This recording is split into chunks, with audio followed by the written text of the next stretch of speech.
Pijao Editores presenta Nuestra Cultura. ¿Qué tal? Bienvenidos a este nuevo capítulo de Nuestra Cultura TV. Un saludo a todos los que se unen a nosotros en esta transmisión, en esta media hora que tenemos semanal para estar en torno a los artistas y en torno a la cultura. En esta ocasión, el invitado es un pintor, un escultor, artista plástico que desde Ibagué ha logrado llevar su obra a diferentes partes del mundo. Los invito a que se queden con nosotros a conocer la historia de Olmer Rojas. En el caso mío sí ha sido la parte creativa de mi niñez. Siempre se vio esa ansiedad por desarrollar algo y crear algo. Yo viví mi infancia en los alrededores de la Plaza de la 28 de aquí de Ibagué. Y el tema del invierno pues creaba ese material tan fácil y maleable como es y tan dulce como es el barro, ¿no? Me fascinaba la lluvia porque pues generaba el barro ideal para poder hacer figuras. Ahí veo que dejaba de lado el juego tradicional de mis amigos de infancia y me dedicaba solo a hacer figuras de barro. Y desde la niñez ya había mi círculo de amigos de infancia, notaban de que yo era diferente pues porque era muy creativo y me hacían pequeños encargos que les hiciera figuras. Yo las obsequiaba y las hacía más porque para mí era también un juego. Yo pienso que nace como esa intuición por crear. Años después, en época ya de primaria, trasladamos a la ciudad de Cali una temporada. Los profesores veían que en mí había una facilidad en cuanto al dibujo. Entonces yo era como la herramienta clave para ellos para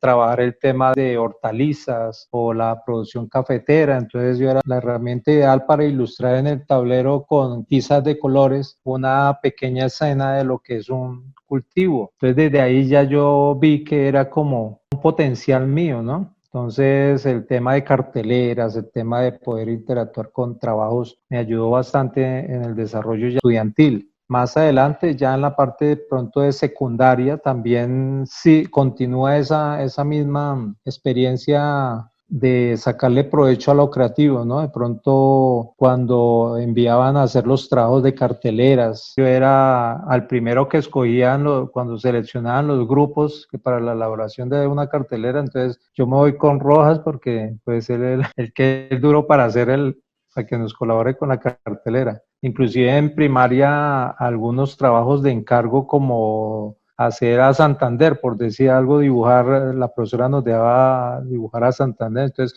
yo me hacía otras reproducciones extras, entonces yo me hacía mi Santander, lo hacía con lapicero y el otro Santander lo hacía con crayolas, el otro lo hacía con lápiz. Yo les decía, denme 2 pesos y yo les regalo la ilustración, entonces yo la pegaban en el cuaderno. Entonces, de cierta forma, ahí ya ve uno que empieza a encontrar el valor agregado. Los primeros años escolares me destaqué mucho en todo, ¿no? Yo era muy buen estudiante, ocupaba los primeros lugares. Ya el tema de secundaria, yo veo que más es ese ímpetu por descubrir cosas diferentes, entonces me distraía mucho. Así terminé mi bachillerato, vi que no había la posibilidad por el factor económico de continuar unos estudios de artes. Yo ya estaba elaborando cuadros y en algún momento una persona me compró un cuadro y ya yo vi, pero este cuadro me está dando más de 2 salarios mínimos. Entonces yo creo que esto es lo mío. Me encaucé a dedicarme de lleno a la pintura y a lo creativo, ¿no? Yo tenía más o menos 17, 18 años y empecé a presentar unos episodios de epilepsia. Me superé, logré controlar el tema, también empezar a buscar como una posibilidad de trabajo, una posibilidad de involucrarme en algún proyecto laboral. Era difícil porque era incierto si la epilepsia me volvía, entonces la pintura me daba ese espacio vital cómodo, tranquilo, seguro, de poder estar en un sitio tranquilo pintando y no me iba a perjudicar para nada. Como que la epilepsia también contribuyó con que yo me encaminara más en el proyecto de vida en el tema del arte. Eran los años 90, fluctúa mucho el dinero, ¿no? Yo decía, no, tranquilamente me puedo hacer 2 cuadros en el mes sin ningún problema y con eso me sostengo. Entonces, ¿yo qué hice? Me encaucé de lleno a pintar y a pintar y yo no hacía un cuadro en un mes, yo hacía 10, 12. Consolidé la intención de siempre, yo decía, esto es una empresa mía, yo me echaba un cuadro debajo del hombro y me iba para el centro. Y ahí conocí a algunos otros colegas que estaban también en esa búsqueda, como Edgar Barón, Foz, Sullivan, Pedro Cabrera, y se conformó un grupo. Somos cofundadores del grupo Viva el Arte y empezamos a gestar actividades como un salón regional que se hacía ahí en los bajos de la gobernación cada año, participando en los regionales que hacía el Banco de la República en ese entonces. Poco a poco me fui dando a conocer en el medio local.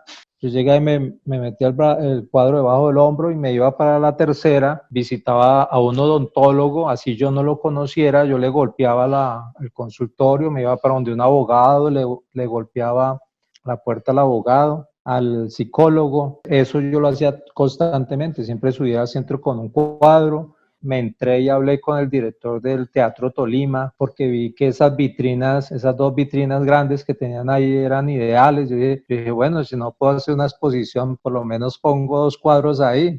En esa época yo hacía unos cuadros, pintaba muy libremente, entonces pintaba mucho cuadros violentos, de violencia, de tragedia. He escuchado muchos comentarios de personas sobre mi trabajo y sobre mis proyectos y me dicen que yo soy muy osado. Se me mete algo en la cabeza y le doy, le insisto hasta que se dan las cosas. En ese entonces era lo mismo. De ahí en adelante empecé a crear una obra con contenido que tuviera que decir. Entonces empecé con un tema. La obra costumbrista gusta, pero ¿qué tal una obra costumbrista con mi estilo? No hacer pues lo tradicional, que el campesino con el bulto de arracacha, no. Entonces empecé a hacer obras que hacían alegoría a productos regionales como es el arroz, que hablaba de los cafetales de Chaparral, de la pesca, la subienda en onda, y así saqué una serie de obras, como unas 30 obras, y por casualidad viajé a Pereira y alguien me invitó a la Galería del Teatro Santiago Londoño. Hice una exposición, en esa época había un congreso de personeros a nivel nacional, se coordinó todo para que la apertura del congreso de personeros estuviera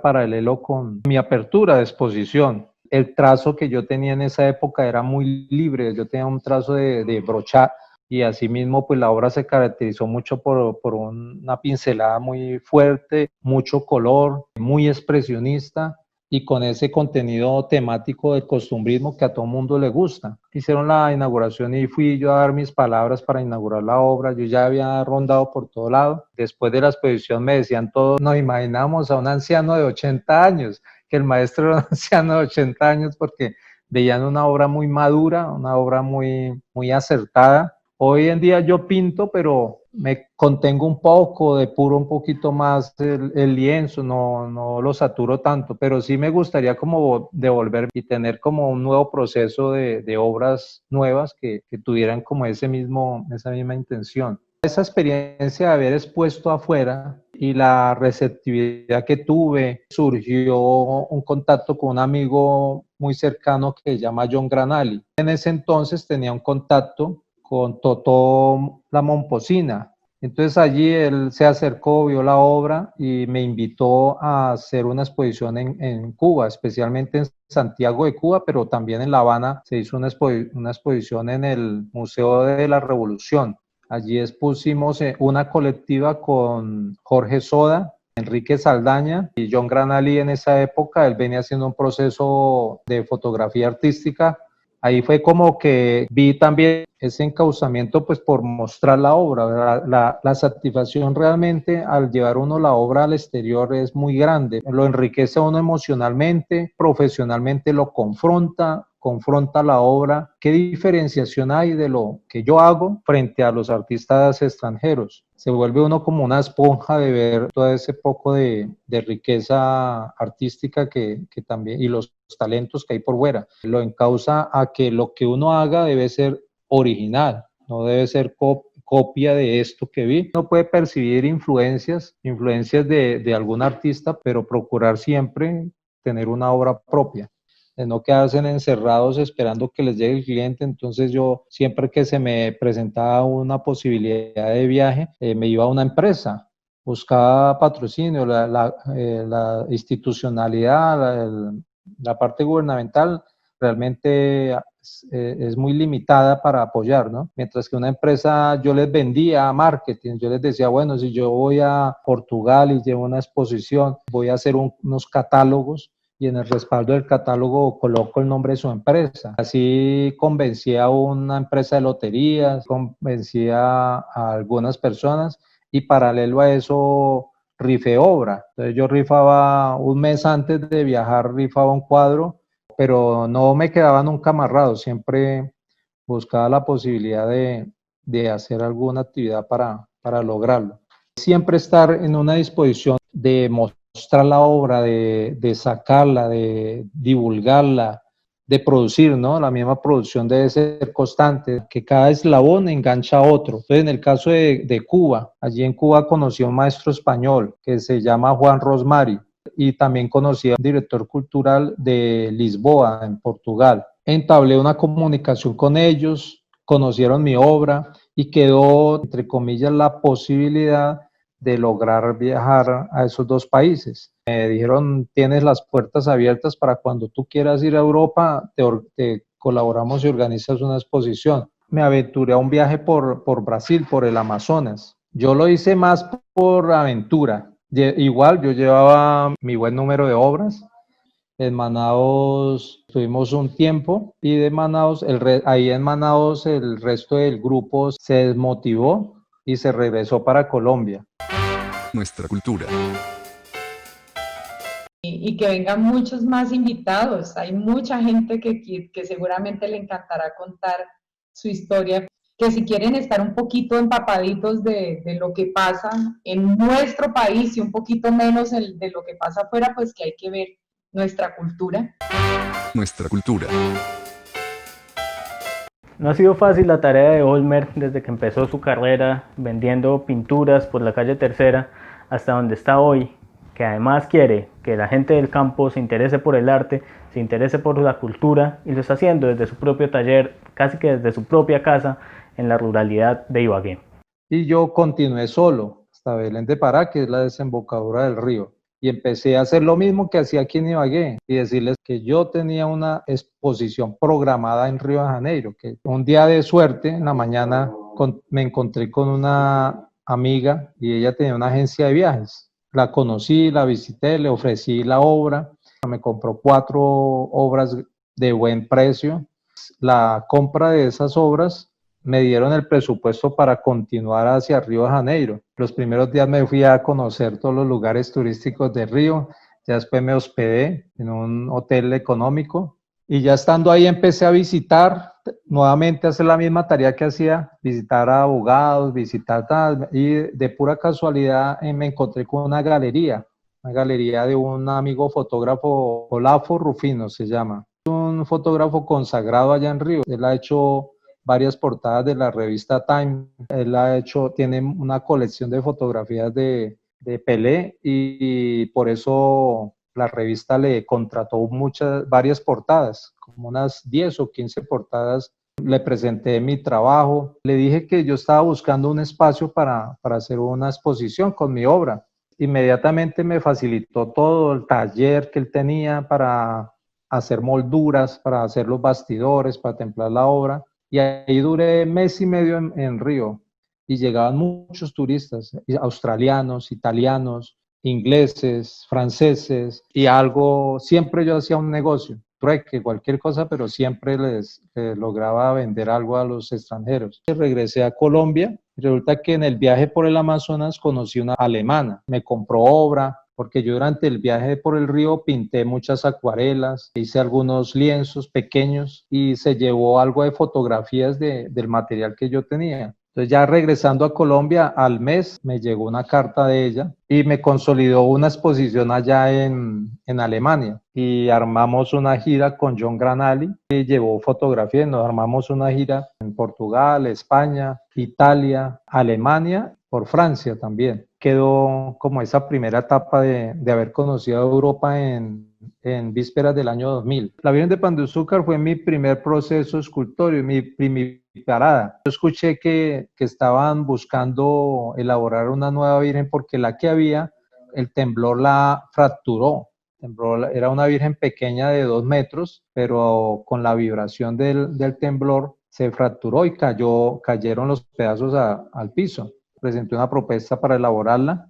Mi proyecto inicial era elaborarla allá, en el mismo cerro de Pan de Azúcar. En esa época el monseñor era el que decidía eso. Es una escultura que va a quedar en concreto, va a ser muy pesada, y yo le calculé 4 toneladas. El monseñor abortó totalmente la posibilidad de subirla, y la Virgen frente a mi casa, duró 3 años. Yo tengo fotos de prensa porque fue una polémica, salió hasta en los medios de comunicación, una Virgen ahí posada al frente de una casa porque quedó ahí estancada, ¿no? Ya en el año 2000, el padre Arango hizo una alianza con Gobernación, Alcaldía y el Ejército. Yo demandé al monseñor porque él no me pagó la imagen del Cerro Pan de Azúcar, entonces venía eso caminando una demanda que nunca fructificó, no avanzaba, no pasaba nada, me cancelaron la deuda, yo retiré la demanda, me dieron una carta de autonomía de la imagen y ya fue un proceso que se llevó fácilmente, se llevó en una grúa, se llevó hasta la brigada. Allá en la brigada yo la fracturé por la mitad de la imagen, con una maniobra de helicóptero se subió la primera parte y la segunda parte sí se subió con un sistema de malacates. Se le llamó un tiempo la Virgen de los Tropiezos. Deben de haber como unos 6 o 7 proyectos escultóricos en varias partes de aquí de nuestra región. Empecé a hacer un tipo de obra escultórica para galerías, ¿no? Pequeñas. Y empecé a experimentar materiales, entonces ya tenía conocimiento de soldadura. Entonces allí fue cuando ya empecé a trabajar algunas esculturas de hierro y encaucé ese tipo de obras escultóricas. Están las esculturas del Parque La Música, que son en hierro, el Bolívar ecuestre que hay en la ciudad del Espinal, en el parque principal del Espinal, el parque mitológico del Espinal. Hice la restauración de las piezas antiguas, elaboré 7 mitos nuevos. Esas esculturas, las esculturas del Parque La Música, yo las propuse para otro lugar de la ciudad. En realidad el proyecto era de más músicos, eran 12 personajes, pero el presupuesto que ellos tenían no cubría. Finalizando ya la obra como tal del parque, una arquitecta me llamó y me dijo que había quedado un remanente económico, que le elaborara las piezas escultóricas que yo pudiera elaborar con ese presupuesto. Yo percibí que ese parque era una buena vitrina para mí. Hice las 6 esculturas con ese presupuesto relativamente bajo y fue un éxito porque desde que aparecieron las figuras del Parque de la Música empezaron a difundirse en revistas, en notas de prensa. Algunas personas me dicen que hasta en otros países han salido publicadas. Todo este año he estado pintando, produciendo obra y aprovechando el tema de la cuarentena pues para tener un buen material de obra pictórica. Con Miller fue una experiencia muy enriquecedora. No tuve mucho tiempo, el tiempo ideal para haber conocido más esa ciudad tan espectacular como es Berna, en Suiza. Es una ciudad yo siempre lo he dicho, de cuentos de hadas, ¿no? Una ciudad fantástica que por donde se mire Berna es fantasía y cultura, desborda por todos lados. Me ha despertado mucho una inquietud por mostrar la obra acá, por concentrarla más como en mi epicentro. Tengo cosas en la cabeza que me gustaría mostrarlas acá primero, casi copiando como la intención de Miller, que desde la periferia, como se llama su galería Periferia Art, desde la periferia proyecta el arte, y llevé a cabo ya la construcción de una casa. La idea que pretendo es que allí sea un espacio para pintar, un espacio de exposición, que toda la gente foránea que visite este lugar pueda ingresar, pueda conocer la obra, pueda mirar otro tipo de obra más asequible a la gente, porque yo pienso que eso ha sido un factor que implica mucho la sostenibilidad de los artistas, ¿no? Es la falta de culturización para que en los hogares se aprenda a reconocer el arte, se conozca una obra de arte. Yo pienso que si en cada hogar, así sea, que tengan una obra en pequeño formato de 1, 2 o 3 artistas locales, estimularía mucho a que la gente y a que nuestros jóvenes hacia el futuro tengan esa cultura de adquirir obras de arte, no necesariamente de gran formato, pero sí unas obras y hacerse en una colección y así poder empezar a encauzar y motivar la compra de arte original, así sea en pequeño formato, como acuarelas, como pequeños bocetos, pequeñas maquetas y que las puedan adquirir fácilmente y que empiece a gestarse esa intención. Y paralelo a eso, hacer un proyecto de talleres para la comunidad de ese caserío y de esa zona rural, pero con un enfoque de identidad. La idea es como ir encauzando que los jóvenes vayan reconociendo su sector. Para mí hay dos factores importantes del por qué me involucré con este tema de carrozas, encauzando mucho lo tradicional y la identidad, el tema de identidad local. Me llamó la atención este tema de elaboración de carrozas, pues porque estaba implícito tanto la creación de volúmenes como el concepto temático en cuanto a la identidad de nuestra región. Poder hacer parte de esa riqueza visual que tiene el Festival Folclórico Colombiano y logré hacer de manera consecutiva varios años carrozas con el Festival Folclórico. Tengo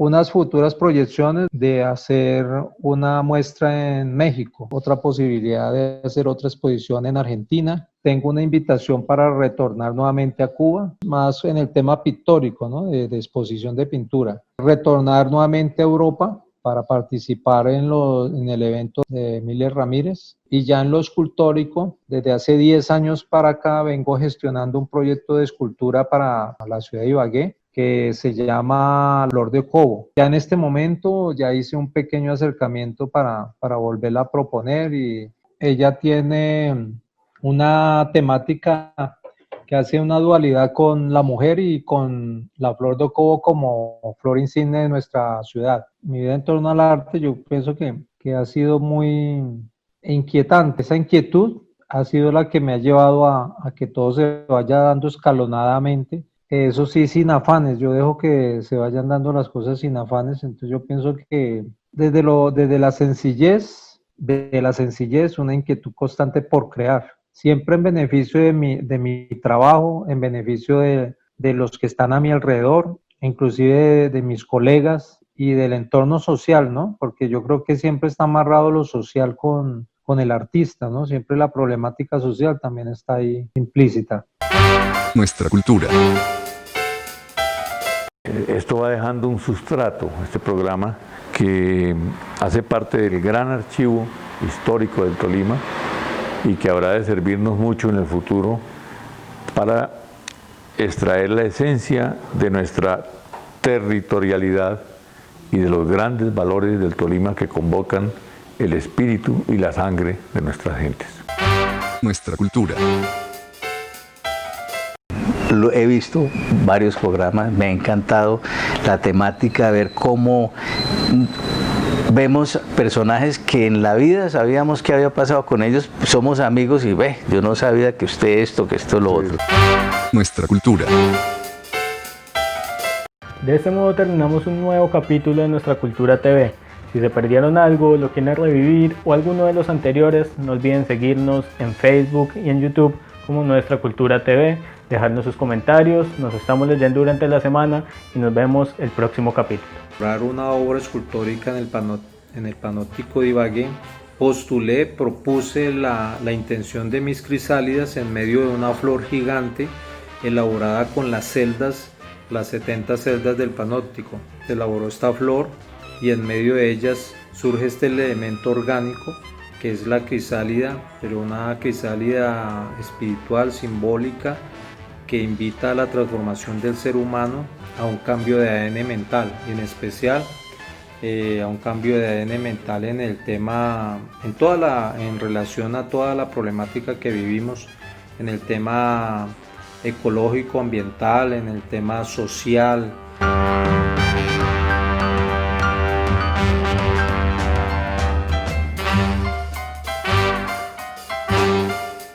Nuestra cultura.